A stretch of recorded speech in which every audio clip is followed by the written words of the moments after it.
Have you ever been flying 38,000 feet above ground on your way to vacation in Hawaii and suddenly you think to yourself, how in the world is this possible?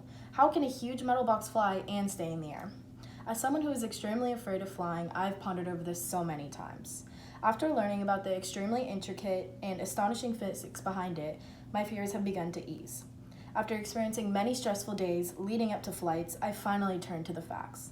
Spending countless hours researching the logic behind how a plane can fly has left me feeling confident knowing that planes are not the death traps that I thought they once were. Today, I will begin by talking about the Wright brothers and their quest to make the first plane in history.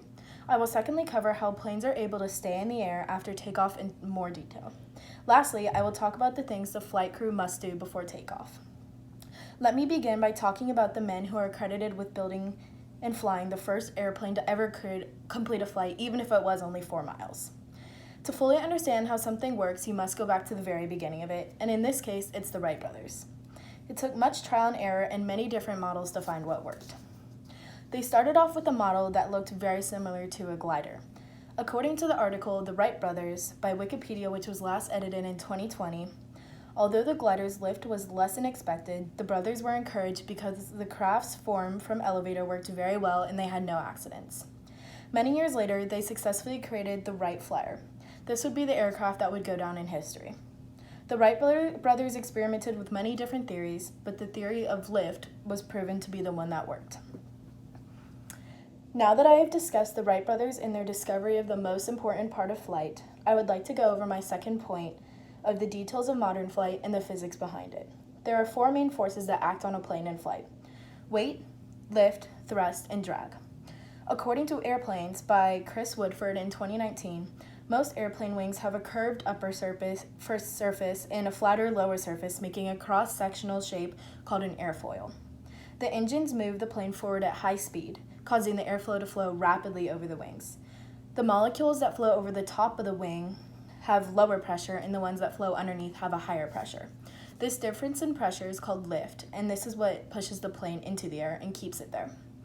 Although lift is the most important part of the flight, thrust and drag are also very important. To better understand this, picture pulling a toy torpedo under the water. There is going to be resistance, and this resistance is called drag. Now picture the same thing, but with an airplane flying through the sky. Obviously, the drag will be less prevalent because water is much denser than air, but thrust from the engines is still needed to move the plane through the air. I have now covered the first flight and gone into further detail of the physics of how the plane can fly. Finally, I would like to discuss the pre-takeoff procedures that keep passengers very safe and very happy.